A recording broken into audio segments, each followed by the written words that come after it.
Hi நண்பா நண்பேஸ். பத்திரப்பதிவு விஷயமா ஒரு முக்கியமான அப்டேட்டு. நீங்கள் ஒரு நிலமோ வீடோ வாங்கவோ விற்கவோ போனீங்கன்னா ரிஜிஸ்டர் ஆஃபீஸ் போனால் மூலப்பத்திரம் ஒரிஜினல் எங்கேன்னு கேட்டாங்கன்னா இதெல்லாம் பதிவு பண்ண முடியாதுன்னு சொன்னாங்கன்னா திருப்பி உங்களை அனுப்பிச்சாங்கன்னா இனிமேல் அந்த கவலையே வேணாம். பத்திரப்பதிவு ஆஃபீஸில் ரொம்ப நாளாக இருந்த ஒரு பெரிய தலைவலிக்கு நம்ம உயர்நீதிமன்றம் இப்போ ஒரு என் கார்டு போட்டாங்க சொல்லலாம். ஒரு முக்கியமான உத்தரவு போட்டிருக்காங்க. அது என்ன எல்லாமே டீட்டெயிலாக இந்த வீடியோ பார்க்கலாம். இனிமேல் மூலப்பத்திரம் இல்லாமலே சொத்து பதிவு செய்ய முடியுமா? அது மட்டும் இல்லாமல் ஈஸியில் ஒரு முக்கியமான ஒரு அப்டேட் வந்திருக்கு. அது என்ன புது ரூல்ஸ் எல்லாமே டீட்டெயிலாக இந்த வீடியோவில் பார்க்கலாம். கண்டிப்பாக அனைத்து மக்களுக்கும் யூஸ்ஃபுல்லாக இருக்கும். வீடியோ ஃபுல்லாக பாருங்கள். விஷயம் என்னென்னா, இப்போ இருக்கிற பதிவு சட்டம் செக்ஷன் 34C அதுபடி பார்த்தீங்கன்னா, ஒரு சொத்தை நீங்கள் பதிவு செய்யணும்னா கண்டிப்பாக ஒரிஜினல் மூலப்பத்திரம் சப்மிட் பண்ணி ஆகணும். ஒருவேளை அது தொலைஞ்சு போயிருந்தா இல்லை வேற ஏதாவது காரணத்துக்காக உன் கையில் அந்த ஒரிஜினல் இல்லைன்னா ரெஜிஸ்ட்ரேஷன் பண்ணவே முடியாத ஒரு இக்கட்டான நிலைமை தான் இருந்துச்சு. இதனால பொதுமக்களுக்கு ஏகப்பட்ட நிர்வாக தாமதங்களும் மன உளைச்சலும் தான் மிச்சமாக இருந்துச்சு.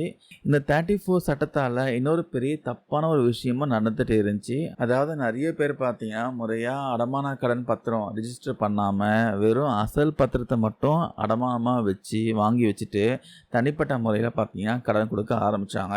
இதனால் 2 பெரிய சிக்கல். ஒன்று பார்த்தீங்கன்னா பதிவுத்துறை கிடைக்க வேண்டிய பல கோடி ரூபாய் பார்த்தீங்கன்னா அதாவது முத்திரை தீர்வு மற்றும் பதிவு கட்டண வருவாய் அரசாங்கத்துக்கு கிடைக்காம போச்சு.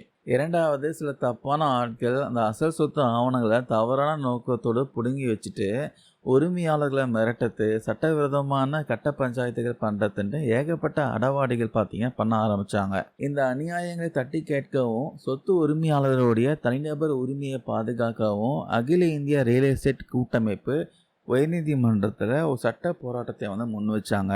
இந்த வழக்கை விசாரித்த நீதிபதிகள்லாம் ஒரு வரலாற்று சிறப்புமிக்க தீர்ப்பு வழங்கியிருக்காங்க. அது என்னன்னா, மூலப்பத்திரம் இல்லாத போது ஆவண பதிவுகளை செய்ய இல்லாத வகையில் இருந்த அந்த செக்ஷன் 34C சட்ட திருத்தத்தை அதிரடியாக ரத்து பண்ணிட்டாங்க.